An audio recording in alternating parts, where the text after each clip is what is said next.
මෙම වීඩියෝ නැරඹීමට ප්‍රථම IQ සිංහල පේපර් ක්ලාස්හි ඩිස්ක්‍රිප්ෂන් එකෙහි ඇති ලින්ක් එක ක්ලික් කර මෙම වීඩියෝට අදාළ ප්‍රශ්නය ඩවුන්ලෝඩ් කරගන්න. පහත දක්වා ඇති තොරතුරු අනුව අංක 26 27 28 ප්‍රශ්නවලට පිළිතුරු සොයා වරහන් තුල ලියන්න. එක්තරා ප්‍රශ්න පත්‍රයක ප්‍රශ්න 40ක් තියෙනවා. නිවැරදි පිළිතුරකට ලකුණු එකක් ලැබෙනවා. වැරදි පිළිතුරකට ලකුණු භාගයක් අඩු කරනවා. 26 වෙනි එකේ කියන්නේ ප්‍රශ්න සියල්ලටම පිළිතුරු සැපයූ සිසුවෙකු ලකුණු 34ක් ලැබුණා නම් නිවැරදි පිළිතුරු සැපයූ ප්‍රශ්න සංඛ්‍යාව අහනවා. මේක ඇවිල්ලා සමීකරණ ආසිතව විසඳන්න ඕන ගානක්. අපි හිතමු දැන් 26 හදද්දී නිවැරදි ප්‍රශ්නයක් ගණන x කියලා හිතමුකෝ. 26 ගාන නිවැරදි එක ප්‍රශ්න ගණන x කියලා ගමු. වැරදි ප්‍රශ්න y කියලා ගමු. එහෙම දාලා අපි සමීකරණයක් ගන්න තියෙන්නේ. සමීකරණ දෙකක් අරගෙන සුළු කරන්න තියෙන්නේ මේකේ. ප්‍රශ්න සියල්ලටම පිළිතුරු සැපෙවුවා නම් ප්‍රශ්න නොලියූ කියන්නේ උත්තර නොලියූ ප්‍රශ්න ගානක් නැහැනේ මෙතන. නිවැරදි වෙන්න පුළුවන් ප්‍රශ්න ගානයි වැරදි වෙන්න පුළුවන් ප්‍රශ්න ගානයි විතරයි තියෙන්නේ. ලියුව නැති ඒවා නෑ මෙතන. සියයටම පිළිතුරු සපයලා කියලා අපිට කියලා තියෙනවා. ඒවනම් නිවැරදි ඒවා x කියලා ගන්නවා වැරදි ඒවා y කියලා ගන්නවා. ඊට පස්සේ මේකෙන් සමීකරණ දෙකක් ගොඩනගා ගන්න පුළුවන්. ප්‍රශ්න පත්‍රයක ප්‍රශ්න 40ක් තියෙනවා. එහෙනම් ප්‍රශ්න 40 අපිට නිවැරදි ප්‍රශ්න ගණනයි වැරදි ප්‍රශ්න ගන්නේ එකතුව නේද ප්‍රශ්න 40 වෙන්නේ. එන්න එක සමීකරණයක්. හරි. ඊට පස්සේ කියනවා ලකුණු 34ක් ලැබුණලු.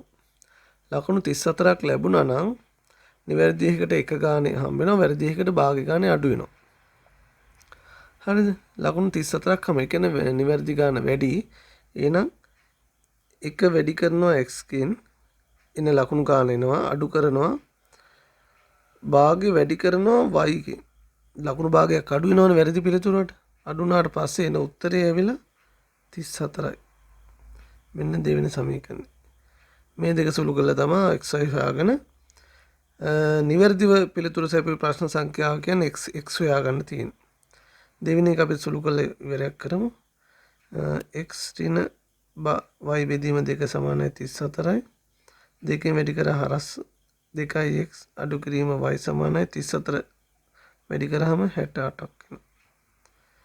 මේක තමයි දෙකේ සුළු කරාට පස්සේ මේක. එහෙනම් අපි x හොයාගන්න තියෙන්නේ. එහෙනම් 1යි 2යි 1යි 2යි එකතු කරා නම් හරි. 1යි 2 එකතු කරාම බලන්න 1 එකතු කිරීම 2 y y කැපිලා යනවනේ. වැරදි ගාන අයින් වෙනවා.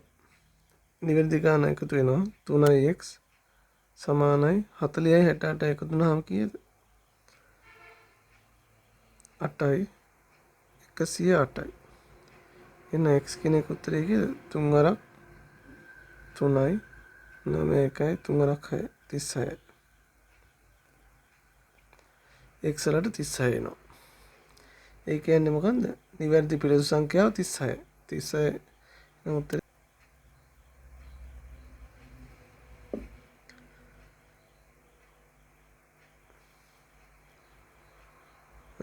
ඊට පස්සේ 27 ගාන බලමු. ඒකේ කියනවා ප්‍රශ්න 6කට වැරදි පිළිතුරු සැපයූ සිසුවෙකු ලැබූ ලකුණු සංඛ්‍යාව 26කි. ඔහු පිළිතුරු නොලියූ ප්‍රශ්න සංඛ්‍යාව කීයද කියලා අහනවා. ප්‍රශ්න 6කට වැරදි පිළිතුරු සපයලා තියෙනවා. ඔහු නොලියූ පිළිතුරු සංඛ්‍යාව කියන්නේ ප්‍රශ්න සියල්ලටම මෙයා පිළිතුරු සපයලා නැහැ.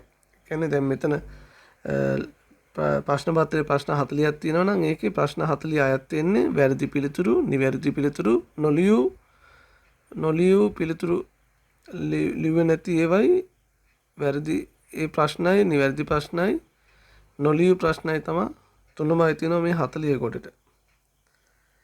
එහෙනම් 27 වෙනි එකට අපිට තියෙන්නේ නිවැරදි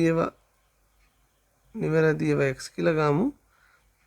වැරදි ඒවා නම් අපිට දීලා තියෙනවා ප්‍රශ්න 6කට වැරදි ප්‍රශ්න 6යි කියලා නොලියු ඒවා අපි සෙට් කියලා ගමු. හරිද? එතකොට නොලියු සෙට් කියන එක තමයි අහන්නේ. වැරදි එහෙනම් අපිට දැන් සමීකරණ දෙකක් ගොඩනගා ගන්න පුළුවන්. නිවැරදි ප්‍රශ්න ගණනයි එකතු කිරීම වැරදි ප්‍රශ්න ගණන 6යි එකතු කිරීම ඉසෙට් නොලියු ප්‍රශ්න ගන්න සමාන වෙනවා 40ට. මෙන්න ඒක සමීකරණය. ඊට පස්සේ ලකුණු සංඛ්‍යා 26ක් දීලා තියෙනවා. ලකුණු සංඛ්‍යා 26.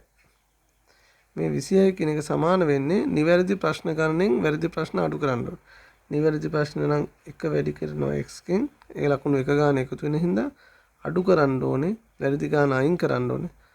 වැරදි ගාන 6යි භාග්‍ය ගානේ තමයි අයින් වෙන්නේ. එහෙනම් මේක සුළු කරාම අපිට x හොයාගන්න පුළුවන්. දෙවරක් කිය දෙවරක් 3යි. x සමානයි කීයද 29. 3 එහා පැත්තට ගියා 29. x 29 නම් අපිට සෙට් හොයාගන්න පුළුවන්. එහෙනම් එකට ආදේශයෙන්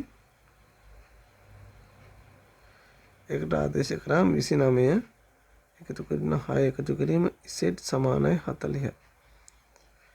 29යි 6යි 35යි. එහා පැත්තට ගියාට පස්සේ අඩු වුණාට පස්සේ 40න් 35 ගියාම කීයද 5යි. සෙට් කියන්නේ 5යි. එහෙනම් නොලියු ඒවා කීයද 5යි. එහෙනම් උත්තරේ 5යි. හරි ඊළඟ ගාන බලමු 28. එක් සිසුවෙකු පිළිතුරු සැපයූ ප්‍රශ්න සංඛ්‍යාවෙන් 3න් 2ක් නිවැරදි වූ අතර ඔහු ලැබූ ලකුණු සංඛ්‍යාව 15ක් විය. ඔහු පිළිතුරු නොදුන් ප්‍රශ්න සංඛ්‍යාව කීයද කියලා අහනවා. අර වගේම අපි සමීකරණ දෙකක් ගොඩනගා ගමු. 27 මුල් එක ගන්න වෙන්නේ ප්‍රශ්න 40ට සමාන. කියන්නේ ඉස්සෙල්ලාම අපි දාගමු නිවැරදි ප්‍රශ්න සංඛ්‍යාවට x වැරදි ප්‍රශ්න සංඛ්‍යාව y එතකොට නොලියු ප්‍රශ්න සංඛ්‍යාව z. එතකොට අපි දන්නවා මේ x ධන y ධන z කියන්නේ මොකක්ද 40යි. වැරදි ප්‍රශ්නයි නිවැරදි ප්‍රශ්නයි නොලියු ප්‍රශ්නයි තුනම එකතු වුණාම ප්‍රශ්න 40ක් වෙනවා. ඒක පළවෙනි සමීකරණය. ඊට පස්සේ බලමු ආයෙ කියන සමීකරණ. පිළිතුරු සැපයූ ප්‍රශ්න සංඛ්‍යාවෙන් 3න් 2ක් නිවැරදි වූ අතර ඔහු ලැබූ ලකුණු සංඛ්‍යාව 15ක් විය. 15ට අපිට සමීකරණයක් ගොඩනගා ගන්න පුළුවන්. 15 කියන්නේ ලකුණු සංඛ්‍යාවනේ. 15 කියන එක කියන්නේ නිවැරදි සංඛ්‍යාවෙන් වැරදි සංඛ්‍යාව අඩු වුණාම එන එකනේ 15. එහෙනම් 15ට සමීකරණයක් ගොඩනගා ගමු ඊළඟට. නිවැරදි කියන්නේ 1 ලකුණු ගාන 1 වැඩි වෙනවා x කින් අඩු කරන්න ඕනේ වැරදි ප්‍රශ්න සංඛ්‍යාව. ප්‍රශ්නයකට භාග්‍ය ගානේ අඩු වෙනවා y ගානක් තියෙනවා. එතකොට මේක සුළු කරලා ගමු x ඍණ 2x දෙකෙන් වැඩි කරගෙන යන 2x ඍණ y සමානයි 30යි. දෙපැත්තම වැඩි කළා ඔන්න දෙවෙනි සමීකරණය ගත්තා. හරි ඊට පස්සේ දැන් මෙතන 3ක් තියෙන හින්දා දත්ත 3ක් තියෙන හින්දා තව සමීකරණයක් අපිට ගන්න වෙනවා. හරිද? එතකොට ඒකට සමීකරණයක් ගන්න බලමු ඊළඟට කියන්නේ සිසුවෙකු පිළිතුරු සැපයූ ප්‍රශ්න සංඛ්‍යාවෙන් 3න් 2ක් නිවැරදි වූ අතර පිළිතුරු සැපයූ ප්‍රශ්න සංඛ්‍යාවෙන් 3න් 2ක් නිවැරදි කියනවා. ඒ කියන්නේ x කියන එකට සමාන වෙනවා පිළිතුරු දුන්නු ප්‍රශ්න සංඛ්‍යාවෙන් 3න් 2 කියන එක. ඒ කියන්නේ අපි පිළිතුරු දුන්න ප්‍රශ්න සංඛ්‍යාව කියන්නේ මොකන්ද?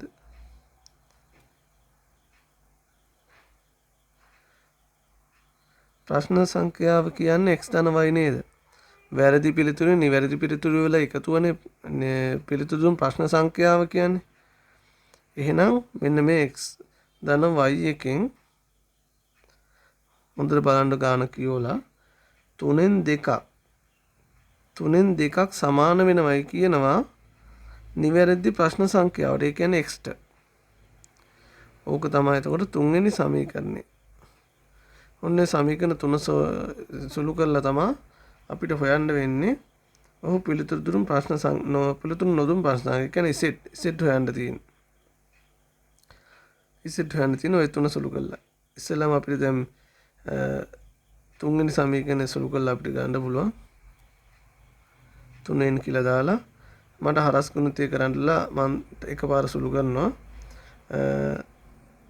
2x ධන 2y සමානයි 3x 3x වල x එනවා x සමානයි 2y කියලා. හරිද? x සමානයි 2y වුණාම අපිට දෙකට ආදේශයෙන්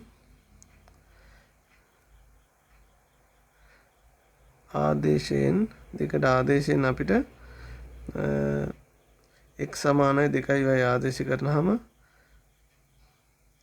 x සමානයි 2y ආදේශ කරන 4y ඍණ y සමානයි 30යි. 3y සමානයි 30යි y සමානයි 10යි. එතකොට මේ දෙකම ආදේශ කළොත් එකට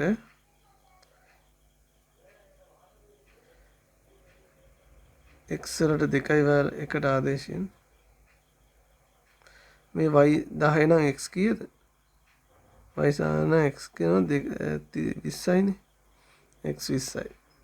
හරිද? z එකට ආදේශ කරාම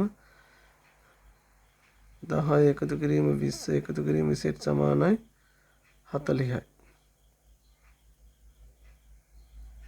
එහෙනම් z කියන්නේ කීයද? 10යි. නොලියු ප්‍රශ්න සංඛ්‍යාව කීයද? 10යි. නම් මේකට උත්තරේ 10යි. හරි එහෙනම් අපි නැවත අලුත් ගණනකින් හමු වෙමු.